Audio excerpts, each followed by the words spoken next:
Bos días, benvido ao noso Tico Diario, un informativo no que atoparedes a actualidade dun xeito máis próximo e directo.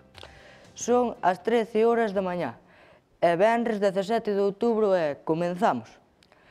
Unhas 500 persoas participaron esta fin de semana na carreira solidaria Alas de Vida, a prol dos afectados pola enfermidade coñecida como pel de bolboreta. Vexamos o vídeo. Unha marea de solidariedade cubriu o paseo marítimo dende Burela ata a Praia da Marosa por unha boa causa, recadar fondos para os afectados por pel de bolboreta. Es una enfermedad rara, con una prevalencia muy baja. En Galicia hay unos 11 afectados y en La Mariña, concretamente en Burela, hay una afectada que es mi hija. Familias ao completo amosaron o seu apoio aos que sofren as consecuencias dunha fragilidade extrema na pel. Es una enfermedad bastante traumática porque resulta muy dolorosa, las curas, requiere muchos cuidados, curas alternas, día sí, día no, prevenir las infecciones, prevenir que los niños no se desnutran. Pues decidimos hacer el recorrido en familia para apoyar esta causa, dar oportunidad a toda esta gente. Bueno, que es muy duro y para apoyarle pues vinimos a participar en la carrera y pasar una tarde estupenda. Fui viendo playas muy bonitas. Cada un ao seu ritmo, en bici, correndo, en patíns ou de paseo, preto de 500 participantes completaron uns 3 kilómetros ata cruzar a meta. Hola, pues estamos aquí para colaborar y ayudar con esta asociación benéfica y venimos de Burela y estamos contentos de participar en esta prueba. Hemos salido unos cuantos en bici, otros andando, otros corriendo, sobre todo orientado para los niños, sobre todo, ¿no? Y básicamente por eso, por ayudar a la asociación de Ebra y a la enfermedad de piel de mariposa. De volta a Burela, na Praza da Mariña, as actividades continuaron centradas nos máis cativos. Deixamos a solidariedade e seguimos con noticias de actualidade. Bos días, Mila. Que nos traes hoxe? Bos días, Pablo. A semana pasada tivo lugar a Quinta Noite Aberta, unha iniciativa da Asociación de Mulleres Empresariais de Lugo para fomentar o comercio de casco histórico da cidade de Lugo. Tivo unha presentadora de luxo, así como o público da sección sen esquecerse do bo tempo. A pasarela da quinta edición da Noite Aberta presentounos o que será tendencia en roupa, calzado e complementos esta tempada de outono-inverno.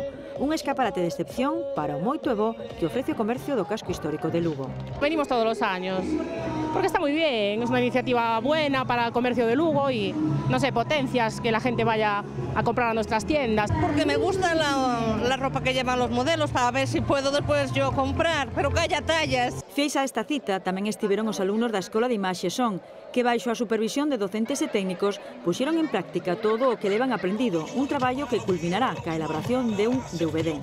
Pues las prácticas me parecen muy importantes para nuestra formación porque trabajamos haciendo trabajos reales y trabajos de campo, entonces es la mejor manera de aprender. Es una práctica real, es una práctica que también les hace vivir un poco a nivel profesional las cosas y ven fallos, cometen errores y eso también les hace ver que en la realidad no es un suspenso, no es un aprobado, no es un 5 ni un 4, sino que es cuestión de hacer bien las cosas e intentar todos aquellos problemas que surjan, pues resolverlos. A Festa do Comercio de Lugo continuou polas rúas do centro ata as 11 da noite. Unha alfombra vermella, en algúns casos decoracións máis elaboradas, animaba os lucenses e visitantes a entrar nos 60 establecementos participantes. Deixamos a noite lucense e pasamos agora á crónica internacional. Cruzamos o Atlántico rumbo aos Estados Unidos. Imos a Nova York. Ali atopas a nosa enviado especial, sufrindo en primeira persoa as consecuencias do furacán. Bos días, Jesús. Como é a situación nestes momentos? Poderíamos dicir que a Gran Mazá recupera pouco a pouco a normalidade? Bos días, Milagros. Bos días aí, boas noites aquí. A situación segue sendo crítica. Os coches apenas circulan, os establecementos seguen pechados e os nenos non puideron ir ao colexio desde que o furacán norteamericano tocou terra.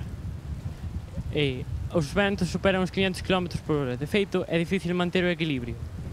Por iso devolvemos a conexión co estudo. Un saúdo. Vaya sorte teñen en Nova York que non teñen que ir á escola. E nós aquí, ao pé do canón, traballando e traballando.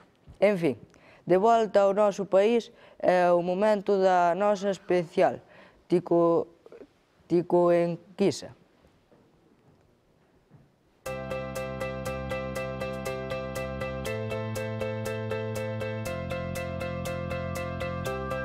Bos días, Pablo.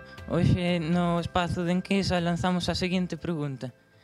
Que asignatura eliminaríades da ensinanza? Matemáticas.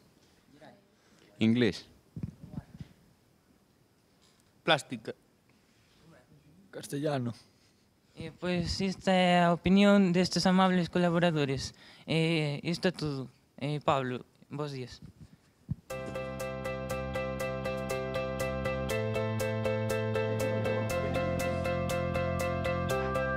Moi interesantes esas respostas. Ata aquí a actualidade coa Tico Enquisa despedimos hoxe o noso Tico Diario.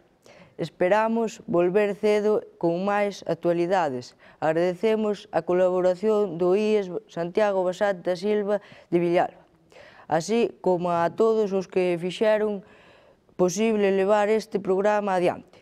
Pasamos xa a información meteorolóxica da man da nosa intérprete muller do tempo, Cati.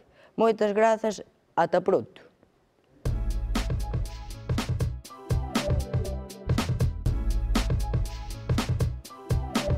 Como se pode observar no satélite Meteosat, e aínda que as nubes van desaparecendo na península, vai seguir chovendo. A previsión para vindeiras xornadas irá mellorando, igual que no terceiro trimestre. Así que non tedes de que preocuparvos. Nada máis, isto é todo por hoxe. Espero que gocedes moito desta xornada.